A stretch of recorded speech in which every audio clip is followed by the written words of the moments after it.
Water canal, lathi charge ఇదంతా జరిగింది. So ఇది ఎక్కడ దాకా వెళుతున్నాయి ఈ ఉద్యమాలు? ప్రభుత్వాలు వీటిని గమనించడంలో ఫెయిల్ అవుతున్నాయా, లేకపోతే ఇనిషియల్ స్టేజ్లోనే ఒక శాంతియుతమైన పరిష్కారాన్ని కనుగొనడంలో ఫెయిల్ అవుతున్నాయా? అందరికీ నమస్కారం అండి. ఒకటి, ఈ నిరసన ఉద్యమాలు సమాజంలో ఉండే డిసెంట్ అంటే ఏదైతే కొంత ప్రభుత్వాలు చేసే పని గాని వాళ్ళ వైఖరి బాలేదని ఎవ్వరు చెప్పినా వీళ్ళని ట్రబుల్ మేకర్స్ గా చూడాలి అనేది గత 2014 నుంచి ఈ బంద బాగా స్టార్ట్ అయింది దేశవ్యాప్తంగా.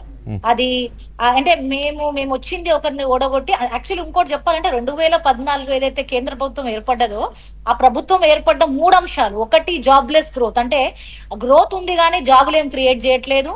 2, బాగా కరప్షన్ ఉంది వాళ్ళని చూస్తున్నాము. 3, మన దేశాన్ని ముందుకు తీసుకెళ్తాం ఎందుకంటే అత్యధికంగా ప్రపంచ వ్యాప్తంగా యంగ్స్టర్స్ డెమోగ్రఫిక్ డివిడెంట్ అనేది అయితే అంతమో అది మన దేశంలో ఉంది.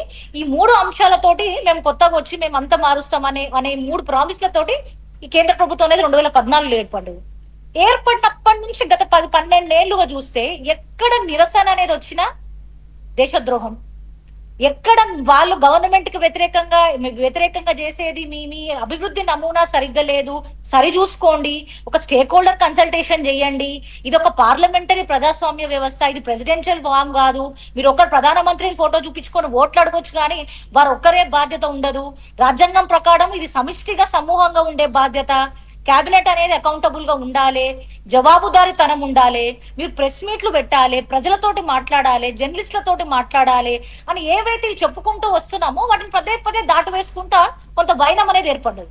అంటే నిరసన అనేది మీరెంత, మేము మిమ్మల్ని ఎక్కడికక్కడ తొక్కి పడేస్తాము, కేసులు పెడతాము, జైల్లో వేస్తాము, కార్టూన్ వేస్తే జైలే, మీకు గట్టిగా మాట్లాడితే జైలే, విద్యార్థి వాళ్ళు జైలే, ఎవరైనా రిటైర్డ్ ప్రొఫెసర్స్ ఉంటే జైలే, వికలాంగులు ఉంటే జైలే, మినిస్టర్లు ఉంటే ఎక్స్ మినిస్టర్లు ఉంటే జైలే, లేకుంటే ఈడీ, సిబిఐ ఇదంతే. అంటే ఈ ప్రజాస్వామిక వ్యవస్థలన్నిటినీ కూడా నిరసన అనే దాన్ని ఉండొద్దని ఉక్కుపాదంతో ఒక రాజకీయ వాతావరణాన్ని ఏర్పరచడం అనేది ఖరాఖండిగా దేశ ప్రజలందరూ కూడా నమ్ముతుండ్రు, దాన్ని ఒప్పుకుంటుండ్రు. కాబట్టి ఇది ఒక పొలిటికల్ ట్రెడిషన్ అయిపోయింది. అంటే అన్ఫార్చునేట్ గా చాలా అంటే ఇబ్బందికరంగా ఒక రాజకీయంగా ఇది ఒక రాజకీయ వారసత్వం లాగా 12 ఏళ్ల నుంచి వస్తున్న క్రమంలో అన్ఫార్చునేట్ గా పిల్లలు చనిపోవడము, ఆత్మహత్య చేసుకోవడము, ఈ లీకులు అనేది అవ్వడం. ఇక్కడ ఒక చిన్న ఇంటరప్షన్ మీకు. ఇది కేవలం బీజేపీ వచ్చిన తర్వాతనే, మోడీ గారు ప్రైమ్ మినిస్టర్ అయిన తర్వాతనే వచ్చిన టెండెన్సీనా? ఇట్లా అణిచివేయడము, తొక్కేయడము, దమనకాండ ఇవన్నీ అంతకు ముందు కూడా ఉన్నదానికి కంటిన్యూషన్ అంటున్నారా? లేదు అనేది అంశం ఎవరైతే మాట్లాడతారో వాళ్ళకి ఫ్యాక్ట్ తెలియదు, చరిత్ర తెలియదు, ఒక శాటిలైట్ ఛానల్ కి వచ్చి పిచ్చి మాటలు మాట్లాడిన వాళ్ళే అవుతారు. ఖచ్చితంగా ఉన్నదనే అంశం లేదు. స్వతంత్రం వచ్చినప్పటి నుంచి నిరసన అనేది ఉన్నది. అస్సాంలో పెద్ద నిరసన జరిగింది, విద్యార్థి ఉద్యమాలు జరిగితే మీకు తెలిసిన విషయం. అస్సాం గణ పరిషత్ నుంచి ప్రభుత్వం అంతా ఆయన తర్వాత అస్సాం ముఖ్యమంత్రిగా అయిపోయింది. కాబట్టి నిరసన లేదు, నిరసన తొక్కివేయడం అనేది ఇంతకు ముందు లేదని నేను అనట్లేదు, ఉంది. కానీ ఉధృతంగా ఒక భయభ్రాంతులకు గురి చేసే రాజకీయ వాతావరణం అనేది కేంద్రంలో బాగా ఏర్పడ్డది. ఆబ్వియస్లీ ఇప్పుడు రాష్ట్రాలు ఎవరిని చూస్తే, రాష్ట్రాలు స్టేట్ గవర్నమెంట్, సెంట్రల్ గవర్నమెంట్ చూసి ఓహో వీళ్ళు ఇట్లా చేస్తుండ్రు, వర్క్ అవుతుంది కాబట్టి మేము చేసుకుంటాం. అంటే రాజకీయంగా సృజనాత్మకత తక్కువ ఉన్నప్పుడు ఏం చేస్తారంటే పక్కోడు బలంగా వీడేదో చేస్తుండు, వీనికి సెట్ అవుతుంది కదా అని మనం కూడా అదే చేస్తాం. మన నమూనా ఏంది, మన భౌగోళికంగా మనం ఎట్లున్నాము, మన సమాజం ఎట్లుంది అనేది చాలా తక్కువ స్టేట్స్ రాష్ట్రంలో ఆలోచిస్తాయి. ఉదాహరణకి తెలంగాణలో కూడా మీరు 12 ఏళ్ల కింద, ఇంతకుముందు 10 ఏళ్ల కింద చూసుకుంటే నిరసన చాలా తక్కువ ఉండే. ఇందిరా పార్క్ ని మూసివేసిండ్రు. ఎవరన్నా మాకు ఈ పాలసీల మీద మేము వ్యతిరేకంగా మాట్లాడతామంటే ఏమన్నారు, మేము ఉద్యమ పార్టీ, మాకు అంతా తెలుసు, మీరు చెప్పాల్సిన అవసరం లేదు, మీకు అసలు ప్రొటెస్ట్ ఎందుకు, అంత బాగుంది కదా. అంటే ఈ ఫ్యూడల్ పంద ఏదైతే ఒక రైట్ వింగ్ భావజాలం, నిరసన చెప్పే హక్కే లేదన్నట్టు ప్రవర్తించారు.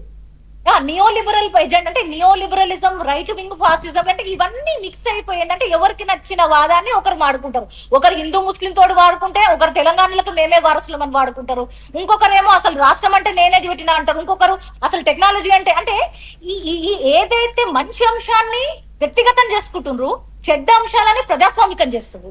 కాబట్టి ఈ రాజకీయ వాతావరణంలో మనం ఉన్నాం కాబట్టి నిరసన అనేది చాలా కొత్తగా అనిపిస్తుంది. టీవీ డిబేట్లు కూడా ఎక్కువ ఉన్నాయి, జనాలు వీటిని ఆర్టికల్స్ రాస్తున్నారు, అందరికి ఏమైపోయింది అనుకుంటారు. కానీ సమాజంలో నిరసన ఎప్పుడు ఉంది. ఇన్ఫాక్ట్ డివై చంద్రచూడ్ ఎవరైతే ప్రధాన న్యాయమూర్తి గారు ఉన్నారో వాళ్ళు సుప్రీంకోర్టు జడ్జిలో రాసిండ్రు ప్రైవసీ జడ్జిమెంట్ లో, డిసెంట్ అనేది సేఫ్టీ వాల్వ్ లాంటిది, ప్రెషర్ కుక్కర్ లో అన్నము నీళ్లు అడగోలుగా పోసి మేము వండుతాం అనుకుంటే పేలుతది.